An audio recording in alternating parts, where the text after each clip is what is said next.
everybody. Good morning. Welcome to Shop Talks, which is a function of the Impression Show and In Kitchen. I'm from the In Kitchen. In Kitchen is a YouTube channel and a website with free information brought to you by our sponsors. They pay for it to be free, so check them out. And I have with me Erienne from Eastern Tech, and we're going to talk about pre-treat. Good morning, everybody. Thank you so much for coming. So sometimes I really like to do these because I actually know nothing about the subject. So I'm going to learn while I'm up here. So we're going to talk a little bit about pre-treat, and then there'll be a chance for you to ask questions.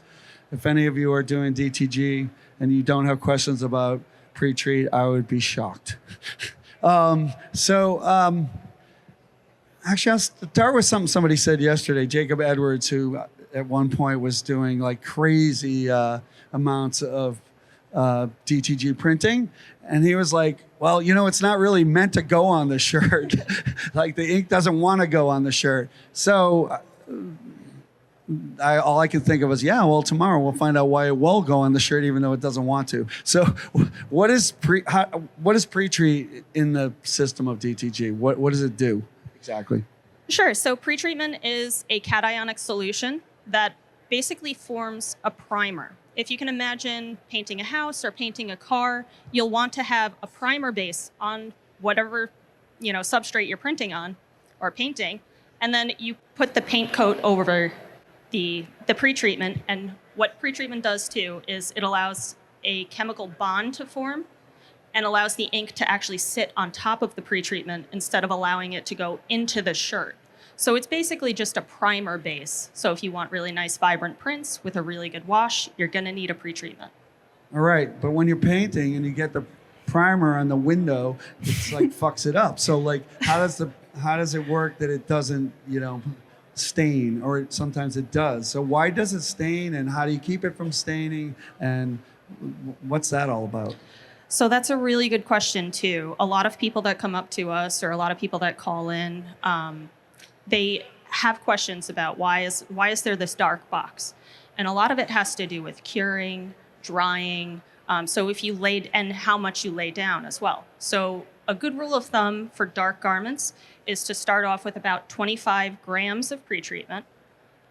And where's that guy that wanted specific information? Is he doc today? All right, go ahead. So a good rule of thumb is to start off with 25 grams of pretreatment in your 14 by 16 area. So that we can go through how you can weigh that and everything, but basically 25 grams is a great place to start, and you only really want to spray the pretreatment where your actual print is going to be. One, it's cost savings, because now you're not putting that pretreatment solution all over the shirt, and the second part, of course, is that you don't end up with this gigantic box that could discolor or cause staining. So everybody really likes retail ready garments and things like that. You want to basically make sure that you're not spraying too much pretreatment down.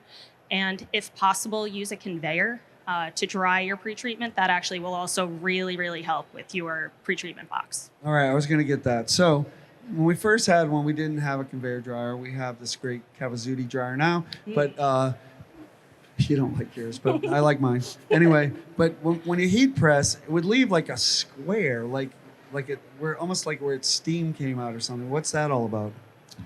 Sure. Once again, that's just the salt solution that's basically drying onto the shirt. So if you have the conveyor, you can put it through there. It allows some of the moisture and everything to evaporate, and then you'll have less of that discoloration on there. Heat pressing as soon as you pre-treat can cause a bit more of that staining and discoloration, that box. And why do some colors have more problem? Like I noticed that like Carolina blue is like almost impossible to pre-treat without a stain. What's that all about? Sure. So I guess it's the dyes. Like I don't profess to be a chemist, but I know that there are certain colors that but you know chemists and I don't. Well, we could consult with them too, but basically certain colors are the bane of everybody's bane of everybody's existence. Like you just said, Carolina blue, sport gray, reds, oranges, any of those colors, you're going to end up getting a bit of that dye that's stuck in there. And yeah, nobody really likes that dark box that's on the shirt. But it does wash out, yes? Sometimes it doesn't. Why does it wash out sometimes, not other times? That's a great question. I don't know the answer to that. Certain is maybe they dye things differently. Is that why Yes. sometimes Their certain garment dye. colors work with one brand and not another brand? Yes, absolutely. And also manufacturing, based on where in the world it is, even if it's the same exact brand, you can sometimes get differences in how the shirts are made, how the chemicals, the solutions that they use. Even if it's the same exact brand, you'll have issues with it from one country and not another. Definitely, like too much can also make a stain. I know that we had Yes. we were consulting with a big mill, and they had some shirts, and they were like, "Oh, the shirts are defective. It didn't work." And then we got it, and we printed it. It was fine. Then finally, like I asked them to send a video of it being done, and even though it was a very big facility, they were hand pre-treating it with a spray bottle, and it was like psh, psh, psh, psh, psh. And then we don't actually have time before the next shop talk to show how long that psh, psh, psh Oh my went gosh. on. And it was like actually so much they were putting through. Yes. And they were like, and then when I told them to do less, they're like, but then it won't go through the shirt to the other side of the shirt. I was like, and I was like, well, maybe that's causing the staining. I mean, one of the biggest things about DTG is just test, test, test. You want to lay enough pretreatment down that you're going to get a great, vibrant print with a good wash, but not enough that you're going to put too much down. It's going to end up being sticky. It's going to end up costing you more. It's not going to be retail ready. There are just so many factors here. All right, then I have another question that I'm burning to ask. So, how long does after you pre-treat can you still print and the pre-treat will be effective? So we have done some testing with that, and as long as the shirts are in a good kind of climate-controlled environment, as long as you heat press them and lay those fibers back down, we've seen shirts that will last up to a year or more. One of our friends over here visiting from Hawaii, Altered Ink, he actually just showed me a shirt that he printed very recently, and he had received it last year at the trade show, and heat pressed it and printed it, and he was showing it off yesterday. It was really, really cool to see. So a year he had this shirt before he printed on it. All right, and then this scared the bejesus out of me the other day. So we had a shirt that we had DTG'd, but then it didn't get sent right out. It got held in inventory for like a year as a sweatshirt, and a stain was there that was not there when we made the shirt. What's that all about? I mean, there are a lot of factors with that too. If humidity coming into the shirt, it's just time, I guess. I honestly, so many factors. It did wash out, actually. Really? Yes. Well, that's good. Yeah, that's what you want. But it didn't look good. Wasn't good enough to send No, out, your I'll tell you. customer is not happy about No. You're not happy. All right. Anything else you want to say before we go to questions? No, I think I'm okay. All right. Questions about pre-treat. All right. Let me call on Loud here. She says I'm loud. We got better about like for the pre-treated t-shirts. It's still not as good as when you freshly pre-treat it because you got that percolation. Like, Yes. has there been any additional steps that have come out in the last year to try and assist with that? All right. So the question is the pre-treated shirts. Is that right? Double pre-treated? Pre-treated shirts, after you sit on them for a little while, they aren't as vibrant. Yeah, Why you is get that, and what's going on, and any improvements of that? So it depends on how they're manufactured. I can speak about one of the brands that I know about is Cheater Tea. And what they do is they actually coat the entire garment in what's called a washer extractor. So they're actually coating out everywhere. So when you receive the shirt, the fibers, especially if they're one of the more economy blanks, the fibers are actually sticking up a bit more. So you need to kind of give it a lot of pressure in order to lay those fibers back down. There have been a lot of efforts put into that to try and find a chemical way to help those fibers lay back down a lot better and give you a better print with less fibrillation. But that's still very much in the works. All right. Good question. Thanks. Ma'am? I have two questions. Do you guys do any work with machine vendors on dot for dot pre-treat? I'm sorry, what was that? This work? Do you guys do any work with equipment vendors on dot for dot pre-treat? So where it's image matching? No. And then my other question is pre-treat that prints white on white.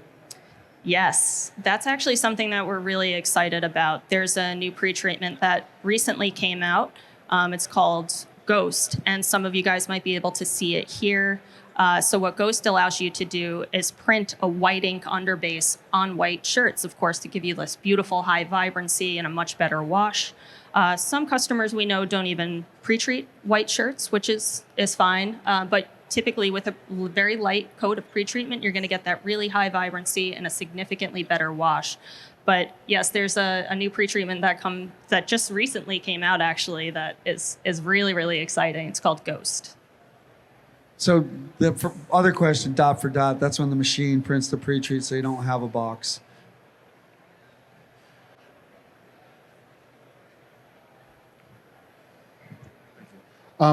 Other than potential staining of the shirt, is there a downgrade in print quality of over pre-treating it blank?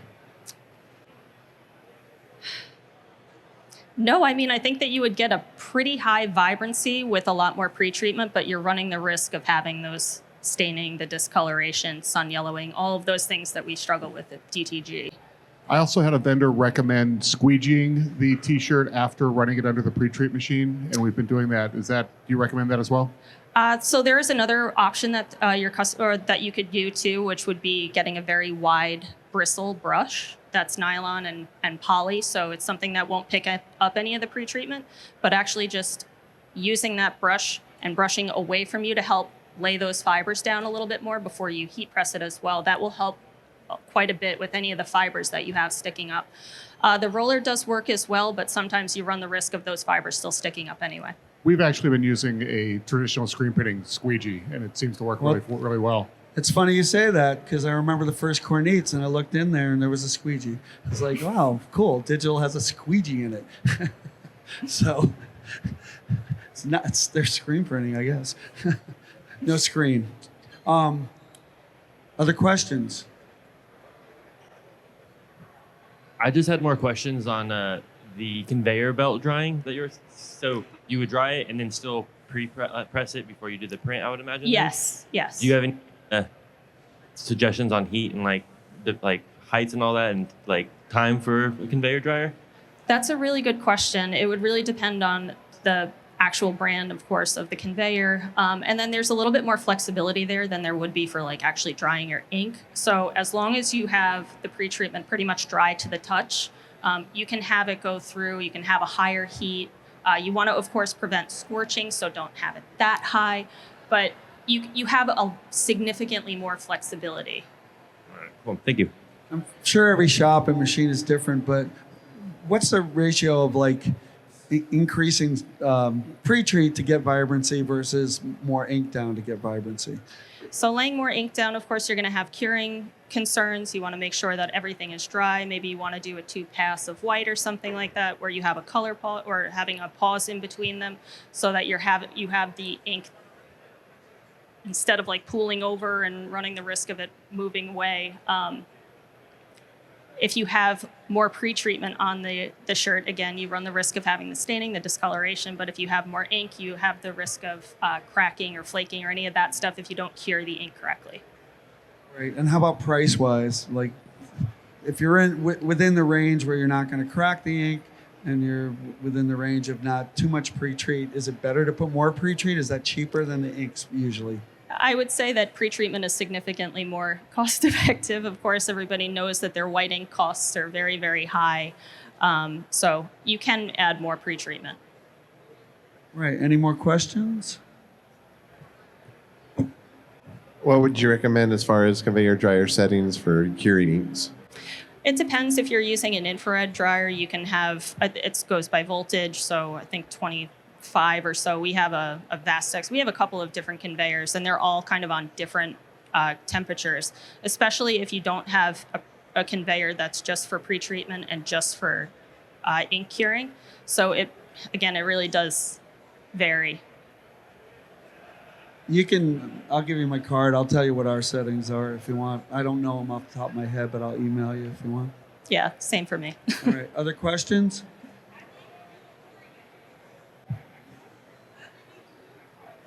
We have experienced yellowing after the garments come out of the dryer. Do you have any recommendations on preventing that? Right.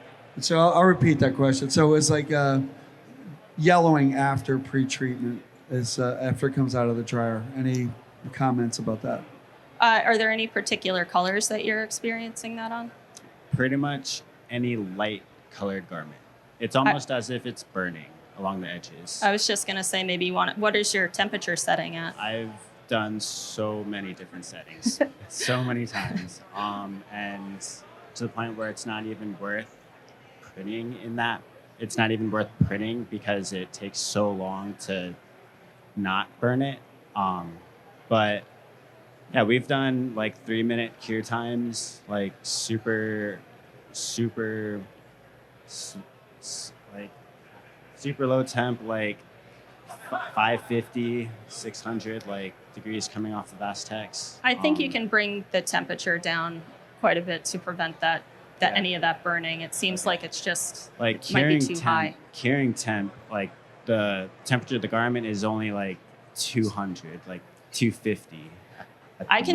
I'm more than happy. We actually have somebody here who's an application specialist that might be able to walk you through a little bit more to help you optimize for your dryer and everything, if that's something that we can certainly talk about afterwards. Okay. Yeah, Erienne's gonna stick around for a minute for questions afterwards Yeah, too. certainly. But her booth is at the very as far away from here as you could get, pretty much in the other arena. Other questions? Everyone had their coffee. This is like the most questions ever. Love it. Hey, what's going on? So I'm having trouble getting a solid white on a black garment, like at least a decent white for it with the same pre-treat, compared to when I pre-treat a white tee and do the same type of print white. I get a nice solid white out of the white tee, but I'm just not getting that on the black tee with the same system of pre-treat, cure, the press and everything. I'm just, maybe is it the garment? Do I need to lay down a little bit more pre-treat when it comes to black garments? Yes, then white garments. And are you using the same pre-treatment for white and dark? Yeah. Okay, maybe one of the things that I could suggest to you is actually switching it up where you have a white garment pre-treatment. If that works super well for you, you're really, really happy with your prints, and maybe consider something else for your darker garments. And definitely for dark garments, you want to hover somewhere around 25 or so for a dark garment pre-treatment. So I would encourage you to just test a bit more. Thank you. So is all pre-treat the same? Like, leading question here. No, definitely not. And then why is sometimes certain pre-treats used to smell like vinegar and they don't now? So what's that all about? I think it's just different chemical makeups. There are even considerations on using some essential oils in order to help with those smells. So definitely different formulations. I can kind of speak a little bit to what we do here, or we do at my company. We have definitely changed the formulations over time. So you're not hiding the smell with an essential oil or something. It's a change in the chemical. chemical makeup. Okay. And does it work as well? Like, Yes, I mean, as the printers have improved and gotten faster and everything has gotten better, so the pre-treat has really had to keep up, and especially because the industry exploded, where it's very easy for a lot of people to have a small business, or everybody's doing print on demand. There's so much there that the pre-treatment side, the chemical manufacturers really have had to catch up and make sure that they can produce a retail-ready pre-treatment, so that, if you have, for instance, a shop where you're on a boardwalk or you're in a sunny New Jersey or something like that during the summer, you can put a shirt on a hanger right in your window and not have to worry about its sun yellowing. Those are the kinds of considerations that we have. And I would say that for the most part, the thing that my company really likes to do is work with people who are currently using our pre-treatments that are having these issues. And one of the ways that we've made all of these improvements is by your feedback. So you tell us the questions we're that the guinea you have. pigs, huh? All right. Well, we do a ton of our own internal testing, and we have some consultants that we work specifically with, but we certainly really like to hear all of the different cure settings. We don't have every machine. We don't have every dryer. We don't have every different type of heat press or environment. So it's important for us to understand those challenges. Amen. All right. Other questions? All right. Erienne's going to stick around for a couple minutes if you're a more shy person that would like to ask her a question, and then she'll be in her booth in the far thing. How about a hand for Erienne?